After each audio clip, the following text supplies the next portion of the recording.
Oke, ini lanjutannya, yaitu desain soal tes yang kedua.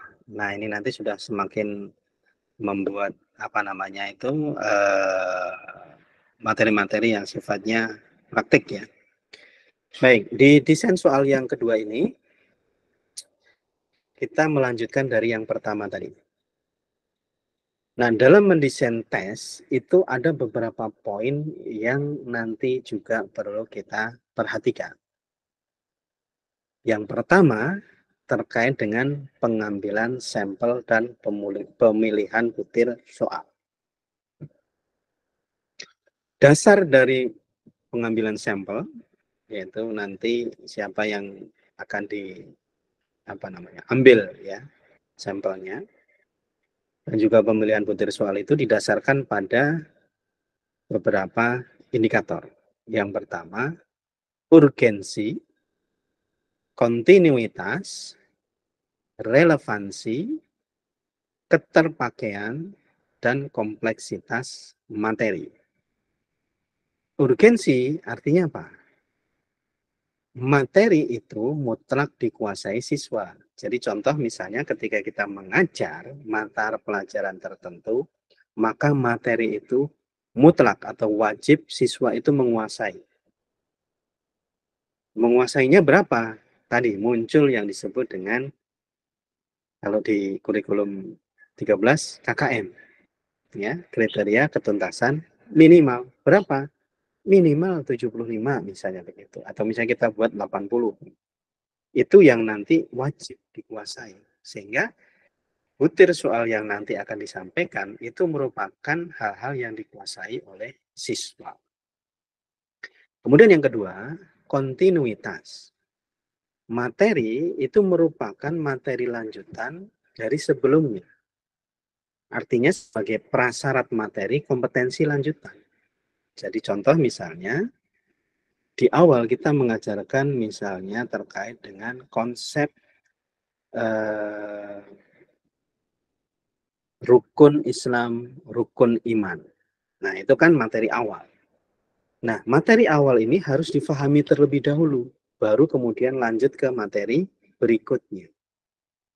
Artinya apa? Ketika ini sudah dikuasai, guru lazimnya atau idealnya jangan menambahkan materi yang berikutnya ketika ini belum dikuasai.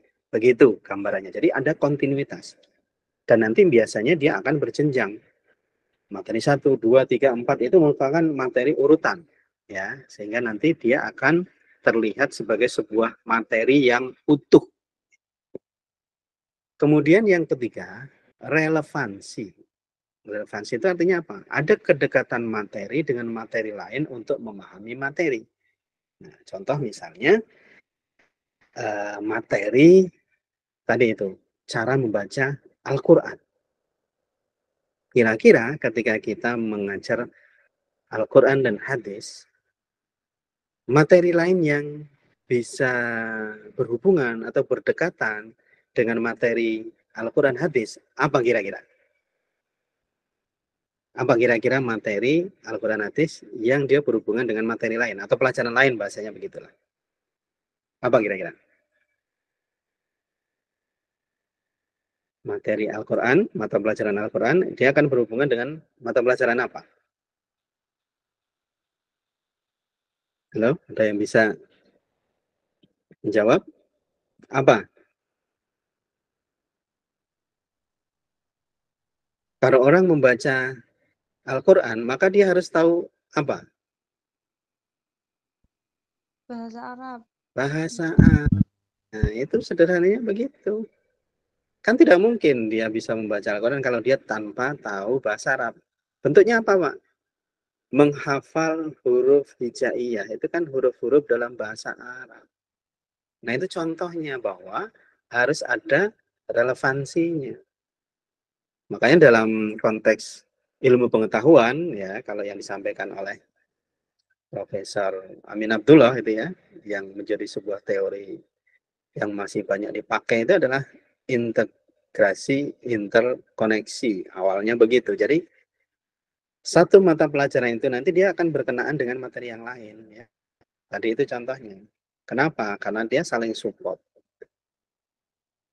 Kemudian keterpakaian.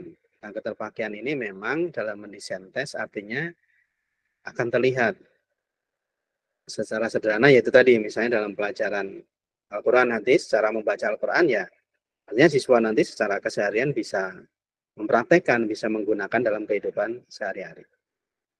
Kemudian yang berikutnya adalah kompleksitas, atau dalam hal ini adalah materi yang komplit. Materi yang tadi disampaikan, dia harus bisa memberikan berbagai sudut pandang. Makanya di sini kompetensi guru sangat penting. Untuk apa? Untuk bisa membantu siswa itu memahami pelajaran itu dengan komprehensif, menyeluruh, atau holistik begitu ya. Ya kenapa? Karena itu tadi, tidak hanya melihat pada satu pandangan atau perspektif gitu ya. Makanya bagaimana kita bisa melihat dari banyak aspek? Kuncinya adalah membaca ya. Jadi kita pun selaku pendidik, guru harus banyak membaca. Harus banyak informasi yang kita masukkan, kita tambahkan di pengetahuan kita. Ya, supaya nanti kita bisa mengkaitkan antara materi-materi tersebut dengan apa yang kita ketahui begitu ya. Kemudian yang berikutnya, yang kedua, tadi terkait dengan pemilihan butir, ya, karakteristik. Kemudian yang kedua, tipe tes yang digunakan. Nah, tipe tes perlu disesuaikan dengan macam jenis tes, baik objektif atau subjektif, begitu. Hal penting yang diperhatikan adalah kemampuan penyusun dalam waktu tes. Nah, objektif itu soal-soal yang seperti apa, Pak? Misalnya kita membuat soal dalam bentuk pilihan ganda atau multiple choice, itu kan hal yang sifatnya objektif, benar-benar salah-salah. Atau soal benar-salah, atau soal mencocokkan gitu ya, kalau soal-soal yang masih sifatnya lots gitu ya.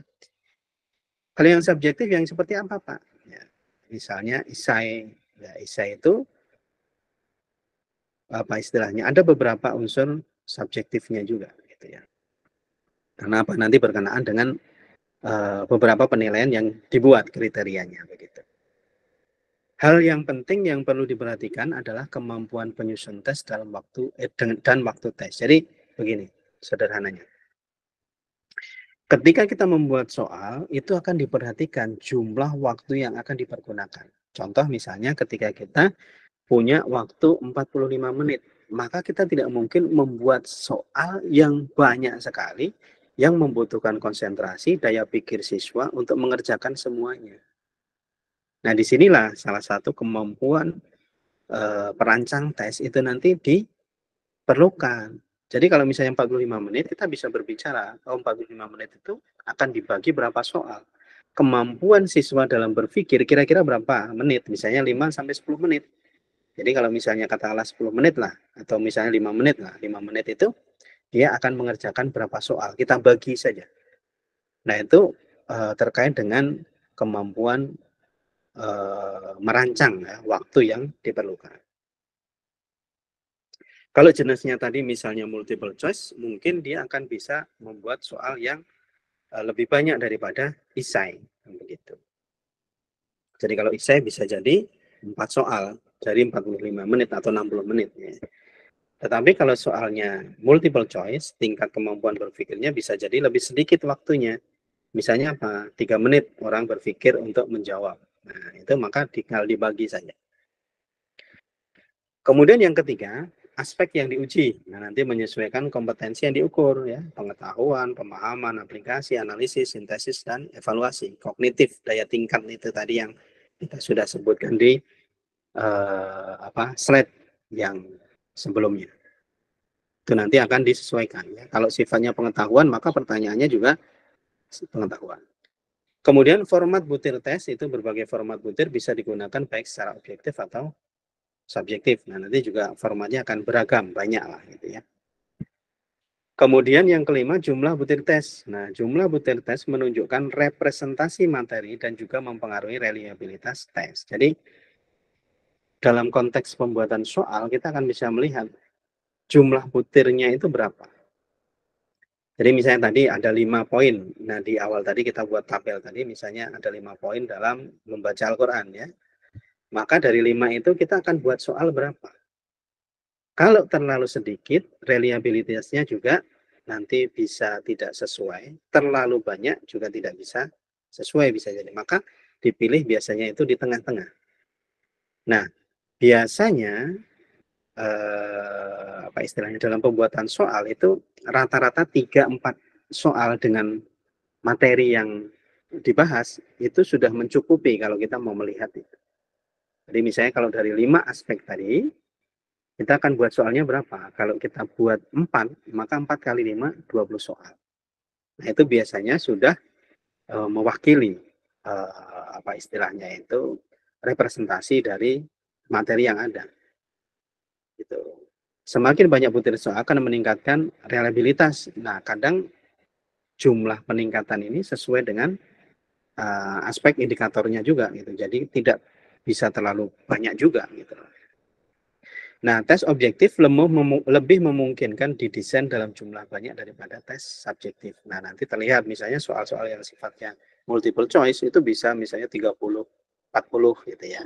Nah, karena itu tadi akan meningkatkan reliabilitasnya. Gitu ya. Jadi bagaimana tes itu nanti sifat keajegannya yang bisa dipergunakan dalam tes yang ada itu nanti sesuai dengan targetnya atau tidak gitu. Kemudian banyaknya butir soal ditentukan dengan total jumlah tes yang digunakan. Nanti beragam ya. Apakah tes itu nanti hanya multiple choice? Apakah nanti campuran antara multiple choice, mungkin mencocokkan, esai, nah itu nanti tergantung. Jumlah tiap topik atau pokok bahasan berdasarkan urgensi, kontinuitas, relevansi, dan keterpakaian tadi, seperti yang di atas. Topiknya ada berapa? Jumlah butir berdasarkan tingkat kesulitan, itu nanti juga akan mempengaruhi. Jadi misalnya soal multiple choice dari 25 soal, berapa yang soal dianggap mudah, agak sukar sekali atau sulit gitu ya. Proporsi soal terbagi menjadi 20-30% soal yang mudah. Nah, biasanya begitu. Dari total soal yang kita buat, maka biasanya 20-30% itu soal yang mudah. 40-60% itu soal yang sedang dan sulit. Nanti tinggal pembaginya saja gitu. Nah, jumlah juga didasarkan pada proporsi tiap level kompetensi. Tadi kalau tingkatnya kita mau sampai ke menganalisis berarti ada 4 ya tahapan. Ya dari pengetahuan, ya pemahaman, implementasi, evaluasi. Jadi nanti akan mempraktek analisis, maka itu ada 4. Nah, kita tinggal bagi di tiap levelnya. Baik, kemudian yang berikutnya, nah ini sudah masuk pada mengkonstruksi tes. Contoh-contoh sederhana membuat tes, gitu ya, mengkonstruk, membuat. Gitu ya. Benar salah. Nah, ini masih menggunakan yang sifatnya itu lots ya. Nah, benar salah ini merupakan format tes yang terdiri dari kalimat deklaratif atau pernyataan sebagai stimulan tes atau nanti membuat kemampuan siswa itu berpikir benar, menjawab benar atau salah sebagai alternatif jawabannya. Jadi pilihannya sekali lagi kalau tes itu ada unsur benar salah, maka ada 2 pilihan kalau dalam benar salah, benar dan salah. Pilihan jawaban juga bisa diganti dengan ya atau tidak, setuju atau tidak setuju, atau sifatnya lain yang dia sifatnya mutual eksklusif. Mutual eksklusif itu apa? Meniadakan. Jadi kalau yang satu benar, maka yang lain jelas salah begitu ya. Jadi tidak mungkin dua-duanya benar gitu ya. Itu yang disebut dengan mutual eksklusif. Kemudian kelebihan. Nah, benar salah ini kelebihannya cocok untuk menilai level kompetensi 1 ya, pengetahuan ya. Mengevaluasi miskonsepsi umum, jadi supaya tidak membuat ya konsepsi, pemikiran, tidak mengandung pemaknaan ganda karena benar dan salah saja, ya benar-benar salah-salah itu. Kemudian mudah dikonstruksi, mudah dibuat.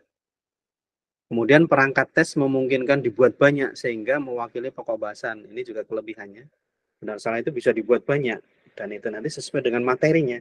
Ternyata kalau tadi membuat materi 5 tadi, kita mau buat benar soalnya berapa? 20 misalnya. Maka masing-masing materi 4, 4, 4 gitu ya. Atau mungkin ditambah 30 Pak, ya silakan.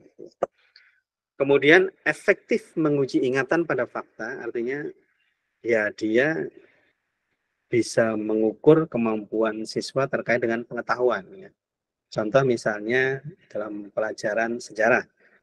Perang di Ponorogo dilakukan pada tahun 1825 sampai 1830 misalnya gitu. Maka pilihannya benar atau salah. Nah itu kan menguji bagaimana pengetahuan dari siswa. Ya. Menguji ingatan, menguji pemahaman dan sebagainya. Kemudian yang berikutnya tidak membutuhkan waktu lama pengerjaannya karena siswa biasanya itu dia akan tahu benar coret, tahu benar coret, salah coret. Nah, itu membutuhkan waktu yang tidak lebih lama begitu ya. Itu kelebihannya. Kemudian kelemahannya, nah ini tingkat terkaannya tinggi atau casingnya tinggi. Jadi orang nanti kemudian akan memilih itu kalau tidak tahu, ya dia akan ngawur gitu ya. Kalau dulu ya waktu kita kecil ya, misalnya menghitung ya apa namanya itu kancing baju atau menerka-nerka saja benar salah benar salah benar salah benar. Nah, gitu. Itu tingkat terkanya tinggi. Kemudian yang berikutnya, sulit membedakan siswa yang mempunyai pengetahuan sebenarnya dan pemahaman dengan yang menerka. Karena benarnya itu terkaan. Bisa jadi dia 50% menerkanya benar. Sehingga kita sulit membedakan antara siswa yang benar-benar tahu, paham, dengan siswa yang hanya menerka. Kemudian reliabilitasnya cenderung rendah, ya tingkat keajekan dari soal tersebut cenderung rendah. Gitu ya. Tips konstruksi soal benar salah. Nah ini salah satu bentuk bagaimana kita mendesain atau merancang soal benar salah. Yang pertama, setiap pernyataan menguji hasil belajar siswa yang penting dan bermakna. Jadi kita hanya menguji pada hal yang sifatnya penting dan bermakna. Penting saja. Yang tadi terkait dengan lokasi, terkait dengan tanggal, terkait dengan orang, ya, dan sebagainya. Kemudian kunci jawaban mengandung unsur kebenaran dan tidak bermakna 100%. Bermakna ganda 100% atau 100% salah. Jadi memang harus mutlak benar dan salah. Gitu ya. Oke, kemudian ini saya kasih contoh. Ini contoh misalnya ada soal benar salah.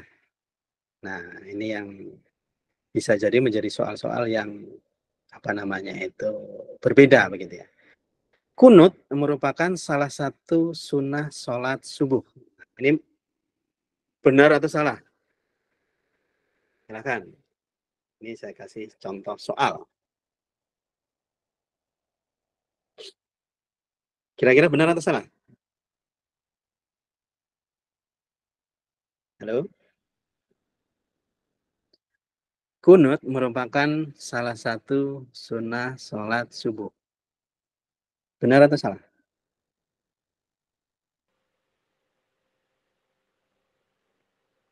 Halo?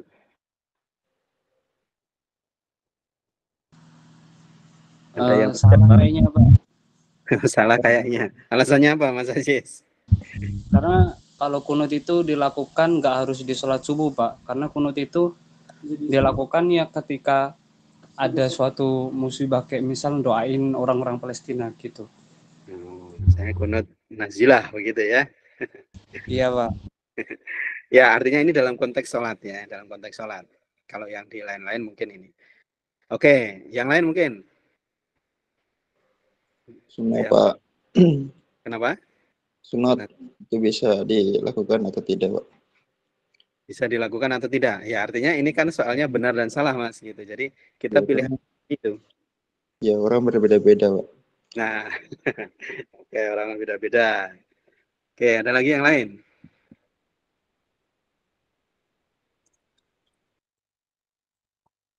Oke, jadi gini, ini salah satu bentuk soal yang memang dia bias atau bias gitu ya. Nah, bagaimana soal yang layak atau misalnya bisa kita lakukan, bisa kita sampaikan atau berikan? Contohnya gini, Contoh soal di atas tidak baik digunakan. Kenapa? Karena masih khilafiyah ya, ada perbedaan itu. Saran soal yang baik seperti ini. Kunut merupakan salah satu sunnah sholat subuh menurut Imam Syafi'i. Ya, radhiyallahu anhu. Kan begitu. Jadi dia sudah spesifik pada mazhab tertentu misalnya begitu. Sehingga nanti itu bisa digunakan.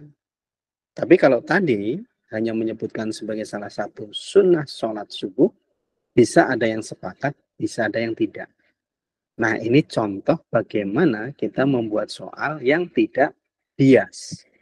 Karena konsepnya adalah benar dan salah. Kan begitu.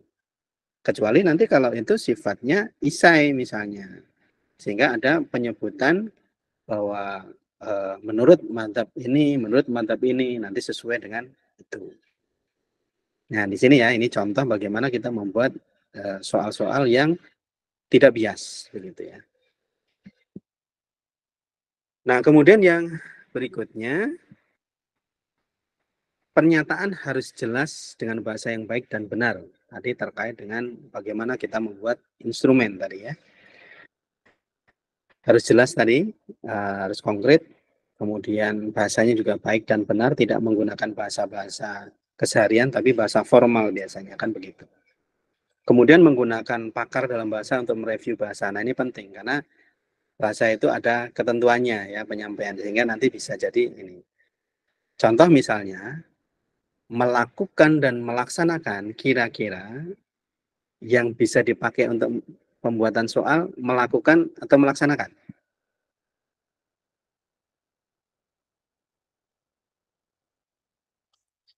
Gimana kira-kira? Kalau Anda cenderung pakai yang Melaksanakan, Pak. melaksanakan. Oke, alasannya apa Mas Aziz? Contoh soalnya mungkin bagaimana tata cara melaksanakan sholat subuh gitu. Oke, good. Ya, jadi itu sifatnya lebih formal. Guru melaksanakan pembelajaran di pagi hari. Guru melakukan pembelajaran di pagi hari. Ya, sebenarnya sama-sama kegiatan yang sifatnya kata kerja, melakukan, melaksanakan, tetapi secara formal bahasa itu memang lebih elok atau lebih sesuai melaksanakan. Gitu ya. Jadi pemilihan-pemilihan kata bahasa itu juga penting ternyata dalam penggunaan pembuatan soal begitu. Baik, kemudian yang berikutnya menyusun pernyataan untuk mengecoh siswa yang hanya menerka. Jadi nanti dalam pembuatan soal benar salah itu bisa jadi nanti kita membuat soal-soal yang memang sifatnya mengecoh, gitu ya. Artinya membuat distraktor namanya. Siswa itu nanti dia akan kira-kira ini benar, kira-kira ini salah. Nah, ini itu yang guru juga idealnya atau lazimnya punya kemampuan itu. Contoh misalnya begini. Nabi Muhammad SAW dilahirkan pada tanggal 12 Rabiul Awal 1 Hijriah. Benar atau salah?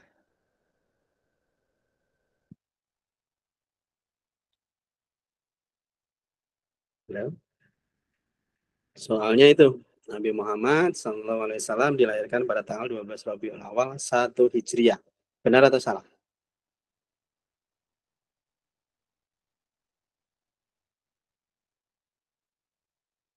Halo? Kira-kira benar atau salah? Salah, Pak. Ya, kenapa Mbak Zahra? Kurang tepat. Seharusnya kan ada tahunnya juga kan, Pak. Kayak Nabi Muhammad SAW dilahirkan pada tanggal 12 Rabiul Awal tahun gitu. 1 Betul nggak? Hijriah? Tahunnya 1 Hijriah? Bukan. Terus? Ayo, Pak, entar. Yang lain coba. Salah, Pak, salah. Nah, kenapa Mas Aziz? Sekarang tidak ada kalimat tanyanya, Pak. Kan Oke, itu kan kalau itu, pertanyaannya. ya itu teknisnya ya kalimatannya. Nah, sekarang terkait dengan materinya itu, benar nggak 12 Rabiul Awal 1 Hijriah?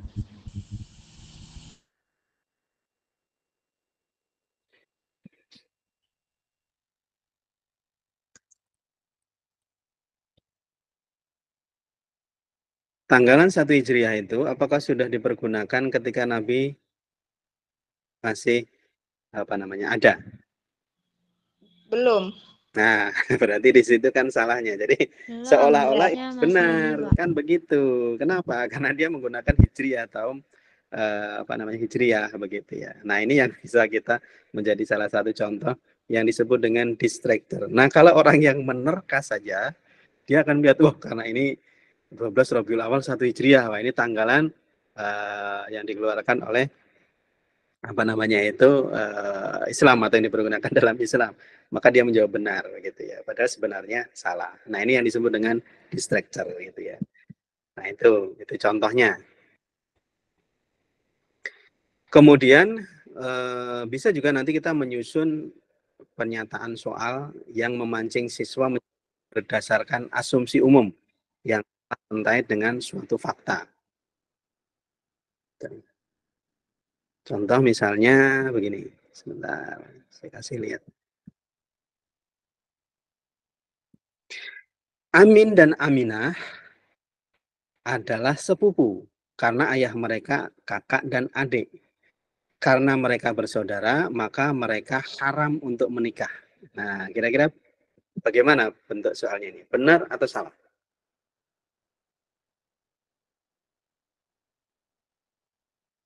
Silahkan Anda pikir dulu ya. Kita kasih waktu beberapa menit. Silahkan. Sekali lagi, Amin dan Aminah adalah sepupu karena ayah mereka kakak dan adik. Karena mereka bersaudara, maka mereka haram untuk menikah. Ini benar atau salah?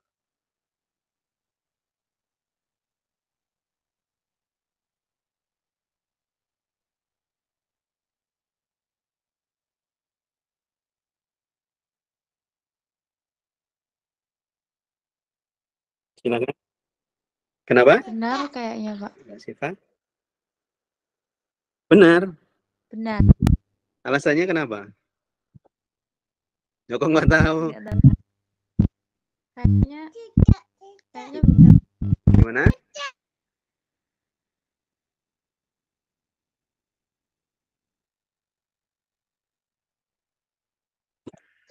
Kalau misalnya, maaf Pak, yang lain aja. Iya, silakan. Oke, kalau misalnya saya, terus saya itu anak perempuan itu. Terus ayah saya kakak adik dengan kayak Pak D gitu. Iya. Karena beliau itu bisa jadi wali nikah saya gitu karena laki-laki. Begitu kan, kakak adiknya ini laki-laki. Maka saya haram menikah dengan anak dari Pak D tersebut kayak gitu. Iya. Kayaknya Yang lain mungkin? gitu deh. Iya. Silakan. Bagus Mbak Fitri. Yang lain, Mbak Siva.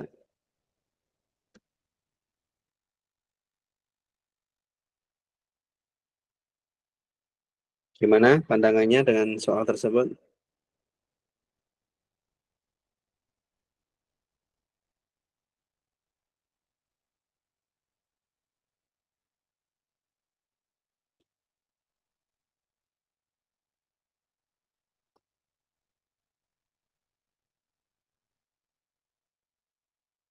Yang lain gimana coba? Kira-kira benar atau salah? Amin dan Aminah adalah sepupu karena ayah mereka kakak dan adik. Karena mereka bersaudara, maka mereka haram untuk menikah. Nah, kita coba lihat alasannya ya. Itu kan asumsi biasanya di kalangan masyarakat tidak boleh menikah. Penjelasannya, nah dalam syariat Islam, saudara sepupu itu boleh untuk menikah. Ya, karena itu tadi bedakan. Jadi sementara asumsi umum meyakini tidak boleh karena dianggap mahram tadi. Tapi sebenarnya dalam syariat Islam, nanti Anda bisa cek, itu boleh untuk menikah. Nah, ini salah satu soal yang nanti menunjukkan bagaimana asumsi umum itu nanti bisa menjadi bahan kita membuat soal.